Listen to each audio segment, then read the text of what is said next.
ညာကောင်းကောင်းအိပ်ပျော်ခဲ့ရလားတင်ကညတိုင်းကတင်ပေါ်မှာလူးလိမ့်နေရင်နိုင်ကြီးကြည့်လိုက်ဖုံးပုတ်လိုက်နဲ့အိပ်မပျော်တဲ့ဒုက္ခကိုခံစားနေရသူလားငါအခုချက်ချင်းအိပ်ပျော်မှဖြစ်တော့မယ်မဟုတ်ရင်အလုပ်မှာဒါမှမဟုတ်ကြောင်းမှာအိမ်ငိုင်နေတော့မှာပဲဆိုတဲ့အတွေးနဲ့တင်စိတ်ဖိစီးလာတဲ့အခိုက်အတန့်မျိုးကိုကြုံမှုကြမှာပါလူတော်များများကအိပ်ရေးပြက်တာကိုအလုပ်စူးစမ်းလို့ဒါမှမဟုတ်ဖုံးကြည့်နေတာဝါသနာပါလို့ဆိုပြီးပေါ့ပါသဘောထားတတ်ကြပါတယ်ဒါပေမဲ့တင်တညကို9နာရီအောက်ပဲဆက်တိုက်အိပ်နေမယ်ဆိုရင်တင့်ခန္ဓာကိုယ်ထဲမှာအချိန်ကိုက်ဘုံတစ်လုံးတက်ဆင်နေတာနဲ့အတူတူပဲဆိုတာသင်သိပါသလားတကယ်တော့အိပ်ရေးပြက်တာဟာမျက်ကွင်းညိုတာထက်အများကြီးပိုကြောက်ဖို့ကောင်းပါတယ်တကယ်တော့အိမ်မပျော်ခြင်းဆိုတာတင့်ခန္ဓာကိုယ်ကပေးနေတဲ့အချက်ပေးတာတစ်ခုပါဒီနေ့ဗီဒီယိုမှာတော့တင့်ရဲ့ညတာတွေကိုငရဲလို့မဖြစ်စေပဲနှစ်ချက်ချိုင်အိပ်ပျော်စေဖို့တိထားတဲ့အလွန်အရေးကြီးတဲ့အချက်5ချက်ကိုဆွေးနွေးတင်ဆက်ပေးသွားမှာဖြစ်ပါတယ်ဒီအချက်တွေ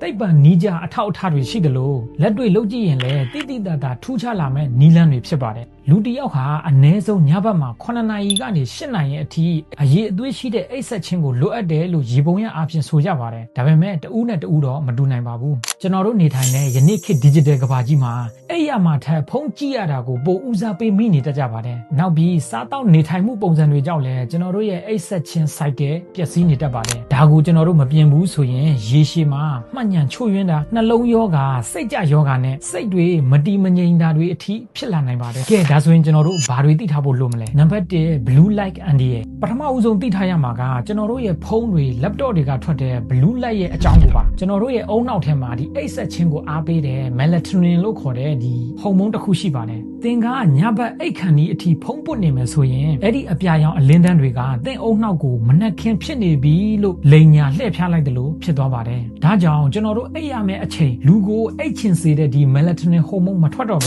မျက်လုံးတွေကကြည်လင်နေတာပါဒီနေရာမှာအကြံပြုချင်တာကတကယ်လို့သင်ကအိပ်မပျော်ဘူးဆိုရင်အိပ်ရမဝင်ခင်တနာရီအလိုကတည်းကဖုန်းကိုချထားလိုက်ပါအဲ့ဒီအစားကျွန်တော်တို့စာအုပ်ဖတ်တာဒါမှမဟုတ်တရားထိုင်ကြည့်တာမျိုးအစားထိုးလှုပ်ဆောင်ကြည့်ပါလေးလာမှုတွေအရာကျွန်တော်တို့အိပ်ပျော်နေတဲ့အချိန်မှာအုံနောက်ကအနားယူနေတာမဟုတ်ပါဘူးစနစ်တစ်ခုကနေအုံနောက်ထဲကအဆိပ်အတောက်တွေနဲ့မလိုအပ်တဲ့ပရိုတင်းတွေကိုဆေးကြောတန့်စင်ပေးနေတာပါတဲ့အကယ်၍သင်ကအိပ်မပျော်တဲ့ညတွေများပြီးအိပ်ရေးပြတ်နေပြီဆိုရင်ဒီအမိုက်တွေကအုံနောက်ထဲမှာပုံလာပြီးကြာလာတဲ့အခါအသက်ကြီးရင်ဖြစ်တတ်တဲ့ Alzheimer နဲ့သတိမေ့ယောဂါတွေကိုဖြစ်စေဖို့အခွင့်အလမ်းအစပေါင်းများစွာများလာစေပါတယ်လို့ဆိုပါတယ်ရိုးရိုးလေးပြောရရင်အိပ်ရေးပြတ်တာဟာသင်အုံနောက်ကိုအမိုက်ပုံဖြစ်အောင်လုပ်နေတာပါပဲအဲ့တော့ဒုတိယအချက်ကတော်တော်များသတိမထားမိပဲမှားနေတဲ့အချက်ပါတချို့ကအိပ်ရာပေါ်မှာထိုင်ပြီးအလုပ်လုပ်တယ်တချို့ကအိပ်ရာပေါ်မှာထိုင်ပြီးတော့မုံစားတယ်ဒါမှမဟုတ်ဂိမ်းဆော့တယ်ဒါကသင်အုံနောက်ကိုအိပ်ဖို့အတွက်ဗယံပရာဖြစ်စေပါတယ်ကျွန်တော်တို့ရဲ့အုံနောက်ကနေရာနဲ့အပြုတ်အမူကိုချိတ်ဆက်တတ်ပါတယ်အကယ်၍သင်ကအိပ်ရာပေါ်မှာအလုပ်လုပ်နေရင်သင်အုံနောက်ကအိပ်ရာပေါ်ရောက်တာနဲ့အလုပ်လုပ်ရတော့မယ်လို့မှတ်ယူလိုက်ပါတယ်ဒါကြောင့်မလို့အိပ်ရာကိုအိပ်ဆက်ဖို့အတွက်ပဲအသုံးပါ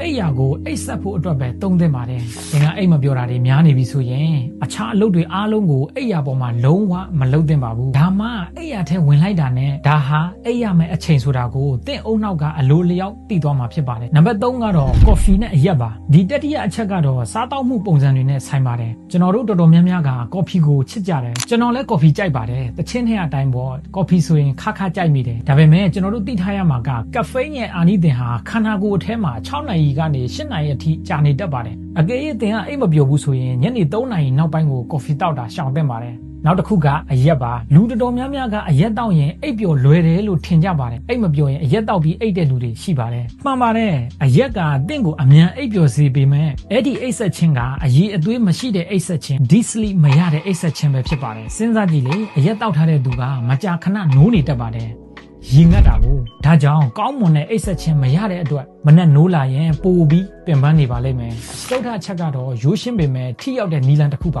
ါသိပ္ပံနည်းကြလေ့လာမှုတွေအရခြေထောက်နှွေးထွေးနေခြင်းကသွေးလက်ပတ်မှုကိုကောင်းမွန်စေပြီးခန္ဓာကိုယ်ရဲ့အပူချိန်ကိုအိပ်ဆက်ဖို့အတွက်အကောင်းဆုံးအနေအထားဖြစ်အောင်ထိညှိပေးပါတယ်ညဘက်အိတ်ခမ်းနီးမှာခြေစွပ်ဝက်အိတ်တာမျိုးဒါမှမဟုတ်ရေနွေးလေးနဲ့ခြေထောက်ဆေးတာမျိုးကသင်ကိုပိုးပြီးမြန်ဆန်အိပ်ပျော်စေပါလိမ့်မယ်နံပါတ်5နောက်ဆုံးချက်ကတော့သိအရေးကြီးပါတယ်အိတ်မပျော်ရတဲ့အကြီးမားဆုံးအကြောင်းရင်းကအတွေးများခြင်းပါမနှက်ဖြန်ဘာလုပ်ရမလဲဒီနေ့ငါဘာတွေမှားခဲ့လဲဘသူတွေနဲ့အဆင်မပြေခဲ့ဘူးလဲဘာတွေပြောခဲ့တယ်လဲဆိုတဲ့အတွေးတွေကခေါင်းထဲမှာလဲနေတတ်ပါတယ်ဒါကိုဖြေရှင်းဖို့ဆိုရင်အိတ်ရဘေးမှာစာအုပ်တအုပ်နဲ့ဘောပင်တစ်ချောင်းထားပါခေါင်းထဲမှာရှုပ်ထွေးနေတဲ့ရှိသမျှစိုးရိမ်ပူပန်မှုတွေကိုဒါမှမဟုတ်မနှက်ဖြန်လုပ်ရမယ့်အလုပ်တွေကိုစာရွက်ပေါ်ချရေးလိုက်ပါ ဒါဟာသင်အုံနောက်ထဲက data တွေကို hard drive ထဲကူးထည့်လိုက်တယ်လို့ပါပဲအုံနောက်က okay ငါဒါတွေမှတ်ပြီးပြီအခုငါအနားယူလို့ရပြီဆိုပြီးrelease ဖြစ်သွားပါလိမ့်မယ်ကျွန်တော်တို့အိတ်ဆက်ခြင်းဟာသွေးဖိအားနဲ့နှလုံးခုန်နှုံးကိုထိန်းညှိပေးပါတယ်အမြဲတမ်းအိပ်ရေးပြတ်တဲ့သူတွေမှာနှလုံးသွေးကြောကျဉ်တဲ့ယောဂနဲ့လေဖြတ်နိုင်ခြင်းပိုများတာကိုတွေ့ရပါတယ်လို့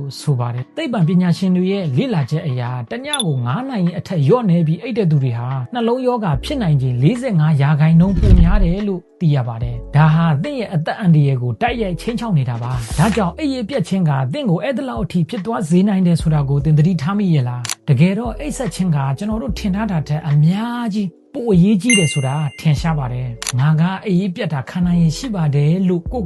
မညာပါနဲ့ခန္ဓာကိုယ်ထဲမှာဆိုးကျိုးတွေတိတ်တဆိတ်စုဆောင်းနေမိတယ်လို့ဖြစ်သွားပါလိမ့်မယ်အထက်မှာကျွန်တော်ဆွေးနွေးပေးခဲ့တဲ့အချက်5ချက်ကိုပြန်ကြည့်ကြအောင်ဖုံအသုံးပြုတဲ့အချိန်ကိုထိန်းညှိပါအိယာကိုအိတ်ဆက်ဖို့အတွက်ပဲအသုံးပြုပါကဖေးနဲ့အယ်ကိုဟော့အရက်ကိုဆင်ခြင်ဖို့ခြေထောက်နှွေးထွေးအောင်ထားဖို့နဲ့ရှုပ်ထွေးပြီးစိုးရိမ်ပူပန်နေတဲ့အတွေးတွေကိုချရေးဖို့ပဲဖြစ်ပါတယ်ဒီနီလန်းတွေဟာတညထင်းနဲ့တော့အံ့ဩစရာကောင်းတော့အောင်ပြောင်းလဲသွားမှာမဟုတ်ပေမဲ့တပတ်လောက်ပုံမှန်လေးကျင့်သုံးကြည့်မယ်ဆိုရင်သင်ရဲ့ကျန်းမာရေးနဲ့စိတ်အခြေအနေဟာအရင်ကထက်အများကြီးပိုကောင်းလာတာကိုတွေ့ရပါလိမ့်မယ်ဒါကြောင့်ဒီနေ့ကစပြီးသင်ရဲ့အချိန်တွေကိုတန်ဖိုးထားပါဒီနေ့ကိုအနည်းဆုံး9နာရီကနေ10နာရီအထိအနှစ်သာရရှိအိပ်ပျော်နိုင်အောင်ကြိုးစားပါညဘက်ဖုန်းကြည့်တာကိုရှော့ပါအိပ်ရဝင်းချင်းကိုပုံမှန်တတ်မှတ်ပါကျန်းမာရေးဆိုတာပိုက်ဆံနဲ့ဝယ်လို့မရပါမယ်မှန်ကန်တဲ့အိပ်ဆက်ခြင်းနဲ့တော့ဖန်တီးလို့ရပါတယ်ဒီဗီဒီယိုလေးကသင်အတွက်အကျိုးရှိလိမ့်မယ်လို့မျှော်လင့်ပါတယ်သင်ရောတညကိုဗျားမြဘဏ္ဍာနာကြီးအိတ်လေးရှိလဲအကယ်၍သင်မှာအိပ်ပျော်စေဖို့သုံးနေကြကိုယ်ပိုင်နီးလန်းကောင်းလေးတွေရှိရင်လည်းအခြားသူတွေသိရအောင် comment မှာမျှဝေပေးခဲ့ပါအောင်ဒီလိုဗီဒီယိုလေးတွေအမြဲကြည့်နိုင်ဖို့ like follow လုပ်ထားဖို့မမေ့နဲ့အောင်နော်အားလုံးပဲ